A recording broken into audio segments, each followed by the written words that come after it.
জীবনে একটা বড় পরিবর্তন আনার জন্য ভিতরে যাওয়াটা প্রয়োজন, গভীরে যাওয়াটা প্রয়োজন, এটা জানাটা প্রয়োজন যে সমস্যাটা কোথায় হচ্ছে। দেখো, উপর উপর থেকে জেনে কোনো লাভ হবে না। প্রথমত, তুমি যদি এটা মনে করো যে তোমার জীবনে এখনো তুমি কিছুই অর্জন করতে পারোনি, তুমি যদি মনে করো যে তোমার স্বপ্ন, তোমার লক্ষ্য, তোমার উদ্দেশ্যগুলো এখনো পর্যন্ত অপূর্ণতায় রয়ে গেছে, তখন সর্বপ্রথম চিন্তা ভাবনা মাথায় এটা আসা উচিত যে সমস্ত কিছুকে ছেড়ে এটার উপরে কাজ করতে হবে। কিন্তু দুর্ভাগ্যজনকভাবে যখন তুমি এটার উপরে কাজ করার কথা ভাবো, তখন তোমার মাথায় চিন্তা আসে প্রোক্রাস্টিনেশনের, যে না, আজ নয় কাল, কাল নয় পরশু, ঠিক আছে এখনো তো সময় আছে। এমন ধরনের চিন্তা তোমার মাথায় আসে এবং যেটা তোমার কাজকে আরো বেশি পিছনে ঠেলে দিতে সাহায্য করে। এমনটা হয় কেন জানো? তার কারণ তুমি তোমার জীবনের লক্ষ্য উদ্দেশ্য পূরণ করাটাকে একটা অপশন হিসাবে দেখো। তুমি যদি এটা মনে করো যে এটাই আমার জীবনের মেন উদ্দেশ্য, তাহলে তুমি এটাকে গুরুত্ব দিতে। কিন্তু তুমি মনে করো বা আমরা মনে করি যে এখনো তো সময় আছে, এত তাড়াতাড়ি করে কি হবে, কি লাভ, করে নেব, এখনো তো অনেক সময় আছে। এই পৃথিবীর 99% মানুষ এটাই করছে। সস্তা জিনিসগুলোকে নিজের সামনে রেখে দিয়েছে আর মূল্যবান জিনিসগুলোকে ইগনোর করে চলেছে। আসলে কি বলতো, আমরা স্বপ্ন দেখছি, লক্ষ্য আছে, একটা নির্দিষ্ট টার্গেটও সেট করে ফেলেছি এবং সেগুলোর উপরে কাজও করছি, কিন্তু সেগুলোকে আমরা সাইডে সরিয়ে রেখেছি।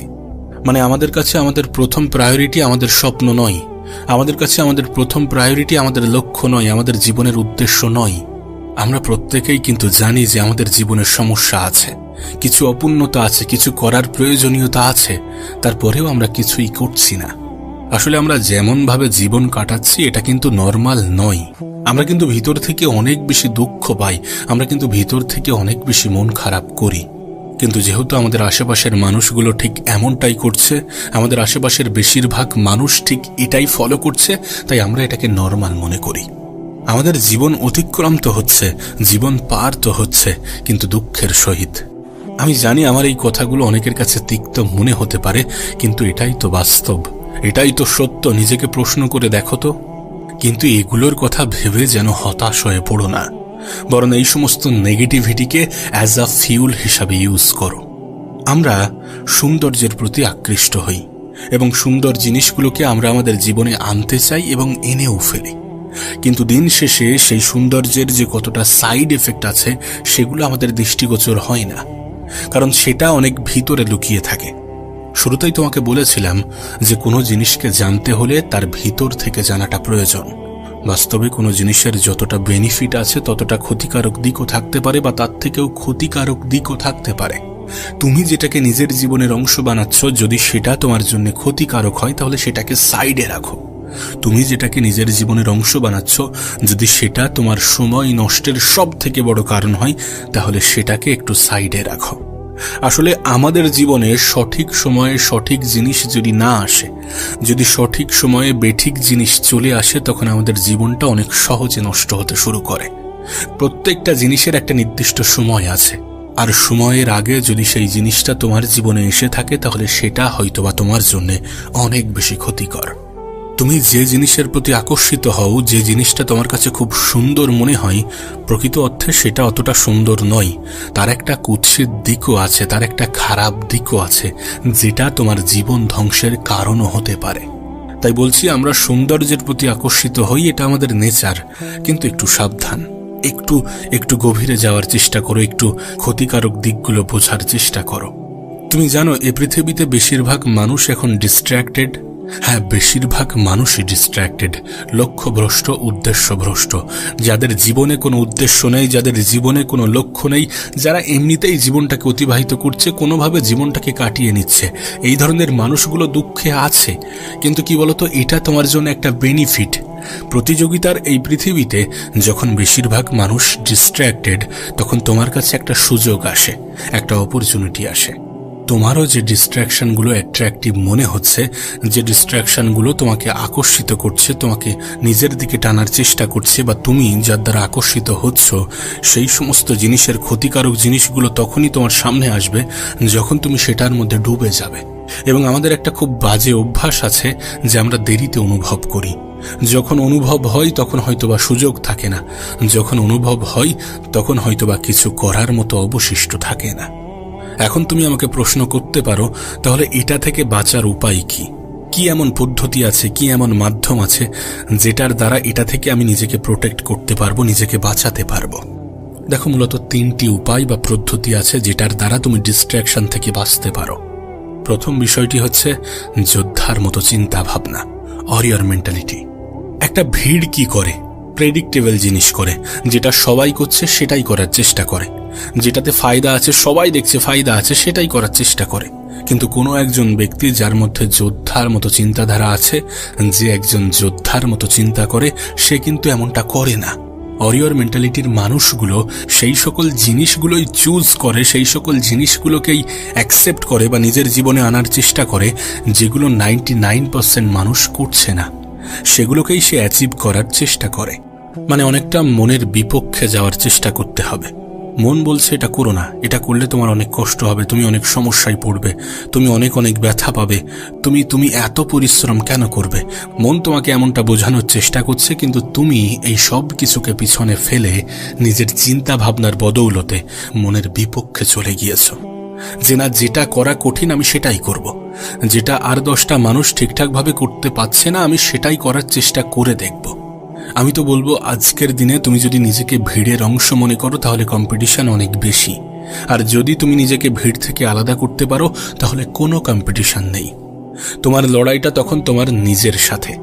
তুমি দেখবে যখন তুমি একটু আলাদা কিছু করার চেষ্টা করো তখন কিছু মানুষ শাবাশি দেওয়ার পরিবর্তে তোমাকে ভয় দেখায়।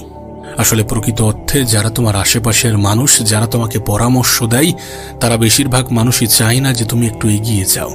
তারা চায় যে তুমি তাদের মতো জীবন কাটাও, তুমি ওই অ্যাভারেজ জীবন কাটাও, যে না সারাদিন অলসভাবে জীবন কাটাচ্ছ, সারাদিন মোবাইল দেখছো, সারাদিন খারাপ জিনিস দ্বারা অ্যাডিক্টেড হচ্ছ, তোমার স্ক্রিন টাইম 10 ঘন্টার উপরে, তুমি সারাদিন মাস্টারমেশন, আনহেলদি জিনিস, এই সকল কিছুর দ্বারা আকৃষ্ট হচ্ছ। তোমার আশেপাশের মানুষগুলো যারা তোমাকে ভয় দেখায়, তারা এটারও ভয় পায় যে তুমি না বড় কিছু করে ফেলো। তারা চায় যে তুমি তাদের মতো জীবন কাটাও, তাদের মতো অ্যাভারেজ থাকো। আমি একটা কথা প্রায়ই বলি যে তোমার দুঃখে দুঃখ পাওয়ার মতো মানুষ থাকলেও তোমার খুশিতে খুশি হওয়া মানুষের সংখ্যা কিন্তু অনেক কম। সকলে তোমার হাসিতে হাসবে, তোমার খুশিতে খুশি হবে, বিষয়টা মোটেই এমন নয়। তাই এমনটা ভাবার চেষ্টাও করো না। তোমার হয়তোবা মনে হবে যে সবকিছু ছেড়ে দিয়ে একটা অ্যাভারেজ মানুষের মতো জীবন কাটাই, কিন্তু তুমি তো ওই একটা জিনিসের জন্যই আলাদা। ভিড়ের অংশ থেকে তুমি আলাদা তোমার চিন্তা ভাবনার কারণে। আর কিছু মানুষের কথা শুনে তুমি যদি তোমার চিন্তা ভাবনার উপরে হাতুড়ি মারতে শুরু করো, তুমি যদি নিজেই নিজের চিন্তা ভাবনাকে ধ্বংস করার কথা ভাবো, তাহলে এটা মনে রেখো যে তুমি অন্য মানুষ দ্বারা নিয়ন্ত্রিত হচ্ছ, তুমি তোমার আশেপাশের মানুষ দ্বারা নিয়ন্ত্রিত হচ্ছ। এই জেনারেশনের সব থেকে বড় প্রবলেম হচ্ছে আমরা অন্যের দ্বারা নিয়ন্ত্রিত হচ্ছি, না হলে আমরা আমাদের মোবাইল দ্বারা নিয়ন্ত্রিত হচ্ছি। তুমি একবার ভেবে দেখো, যদি 99% মানুষের থেকে নিজেকে একটু আলাদা করতে চাও, তাহলে 99% মানুষ যেগুলো করছে না বা যেগুলো করতে ভয় পাচ্ছে বা যেগুলোকে কঠিন মনে করছে এবং যেগুলোকে অ্যাভয়েড করছে, তুমি সেটাই করতে শুরু করো। যেটা সবাই করছে, যেটা ইজিলি অ্যাভেলেবেল, সেটা থেকে নিজেকে বিরত রাখার চেষ্টা করো। তোমার চিন্তাভাবনা এমন হওয়া উচিত যে আমি ভিড়ের অংশ নই। যখন তোমার কাছে কোনো জিনিস একটু কঠিন মনে হচ্ছে, তখন তোমার ভয় পাওয়ার পরিবর্তে বরং খুশি হওয়াটা প্রয়োজন। খুশি হওয়াটা জরুরি, কারণ তুমি সবার থেকে আলাদা এবং এমন কিছু করছো যেটা ইউনিক, এবং যেটা করতে তুমি ভয় পাচ্ছ সেটাই করতে শুরু করতে হবে। কারণ আরও কিছু অ্যাভারেজ চিন্তা ভাবনার মানুষ, তারা এটা করতে ভয় পেয়েছে। তুমি যদি সেটাকে অতিক্রম করে আর একটা স্টেপ এগিয়ে যেতে পারো, আর একটা স্টেপ উপরে উঠতে পারো, তাহলেই তুমি ওই ভিড়ের অংশ নও, তাহলেই তুমি আলাদা। এবং সেটা করে দেওয়া উচিত, নাকি প্রোক্রাস্টিনেট করা উচিত যে আজ নয় কাল, কাল নয় পরশু। সবাই এমনটাই করছে, এমনটাই করে। তুমি ভিড়ের অংশ নও তখন যখন তুমি সকলের মতো চিন্তা ভাবনা রাখো না, যখন তোমার চিন্তা ভাবনা হয়ে ওঠে একজন যোদ্ধার মতো।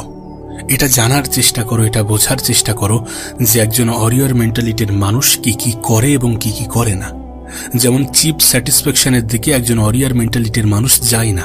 সস্তা জিনিসগুলোকে নিজের জীবনে গুরুত্ব দেয় না, সস্তা জিনিসগুলোকে নিজের জীবনের অংশ বানায় না, সোশ্যাল মিডিয়া স্ক্রলিং করতে ব্যস্ত থাকে না। যেগুলোকে কঠিন মনে হয় সেগুলোর দ্বারা আকৃষ্ট হয়, নিজের জীবনের কোনো কিছুকে প্রোক্রাস্টিনেট করে না, যে আজ নয় কাল এমন চিন্তা ভাবনা রাখে না। আমি তোমাকে লিখে দিতে পারি, মানুষ যেখানে পৌঁছায় সেটা তার চিন্তা ভাবনার কারণে। তাই নিজের চিন্তা ভাবনায় পরিবর্তন আনতে হবে, এবং নিজের চিন্তা ভাবনায় পরিবর্তন আনাটা তোমার দায়িত্ব, তোমার কর্তব্য। দেখো, এটা ঠিক যে প্রথম প্রথম তোমার একটু অসুবিধা হবে, তোমার কাছে একটু কঠিন মনে হবে, একটু অসুবিধা ফিল করবে, কিন্তু একটা নির্দিষ্ট সময় পরে তোমার কাছে এটা ইজি, এটা আসান মনে হবে, এবং তুমি নিজেকে অন্য মানুষগুলোর থেকে আলাদা ফিল করবে, আলাদা অনুভব করবে। দ্বিতীয় বিষয় হচ্ছে, মেহনতে আনন্দ খোঁজার চেষ্টা করো। একবার ভেবে দেখো, তুমি পরিশ্রম করছো, তুমি হার্ডওয়ার্ক করছো, কিন্তু তাতে তুমি মজা পাচ্ছ। যদি এমনটা হয় তাহলে কেমন হবে? দেখো, কোনো কিছু স্টার্ট করায় প্রথমে একটু অসুবিধা হয়, কিন্তু তারপর সেটা নর্মাল হয়ে যাবে, নর্মাল হয়ে যায়। সেটাতেও তুমি আনন্দ পেতে শুরু করো, যেটা তোমার কাছে কঠিন মনে হচ্ছিল। অজুহাত দেওয়া ছেড়ে দাও। সকালে উঠতে অলসতা ফিল হয়, একটু তাড়াতাড়ি ঘুমিয়ে পড়ার চেষ্টা করো। যদি অর্থ না থাকে, পয়সা না থাকে, তাহলে খরচা কমিয়ে ফেলো এবং বেশি বেশি ইনকাম করার চেষ্টা করো। নিজের স্কিল বাড়ানোর চেষ্টা করো, নিজের স্কিলের উপরে কাজ করো। যদি বডি ঠিক না থাকে, যদি হেলথ ঠিক না থাকে, তাহলে সেটার উপরে কাজ করো। নিজেকে সময় দাও, এক্সারসাইজ করো। সময় কম থাকলে অপ্রয়োজনীয় জিনিসগুলো ঝেড়ে ফেলো, ফালতু কাজে মন দিও না। আর যদি নলেজের ঘাটতি থাকে, তাহলে বই পড়ো। যেগুলো একজন সাধারণ মানুষ করতে ভয় পায়, তুমি সেগুলো করতে শুরু করো। 21 দিন করে দেখো, তারপর তোমার মধ্যে একটা পরিবর্তন আসবে, তুমি সেটাতে মজা পাবে। প্রথমে হয়তো বা বাধ্য হয়ে করছিলে, কিন্তু একটা নির্দিষ্ট সময় পরে সেটা তোমার কাছে একটা এনজয়ের কারণ হবে। তৃতীয় বিষয় হচ্ছে, আজকের কঠিন জীবন যদি কালকের জীবনটাকে সহজ করে, তাহলে আজকের দিনটা কঠিন হওয়াটাই ভালো। মানে তুমি যদি আজ মেহনত করো, তাহলে কাল হয়তোবা এমন কিছু পেয়ে যাবে যেটা তোমার জীবনটাকে সহজ এবং সুন্দর করে দেবে।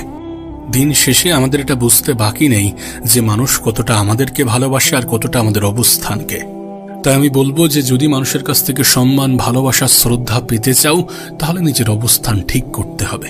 তুমি যত দ্রুত নিজেকে পরিবর্তন করবে, তত দ্রুত মানুষ তোমাকে ইম্পর্টেন্ট ফিল করবে, তত দ্রুত তুমি মানুষের কাছে গুরুত্বপূর্ণ হয়ে উঠবে। তাই নিজেকে দ্রুত পরিবর্তন করার চেষ্টা করো। এই যে কাল পরশু এমনটা করতে যেও না, আজকের দিনটা কঠিন হোক। আমি একটা কথা প্রায়ই বলি যে আজকের দিনটা হয়তোবা কঠিন, আগামীকালটা হয়তোবা আরো বেশি কঠিন হবে, কিন্তু আগামী পরশু অনেক বেশি সুন্দর হবে। আর আগামী পরশু যখন তুমি নিজের জায়গায় দাঁড়াবে, তখন তোমাকে হেয় করা মানুষগুলোও তোমাকে শ্রদ্ধা করতে বাধ্য হবে, তোমাকে সম্মান দিতে বাধ্য হবে।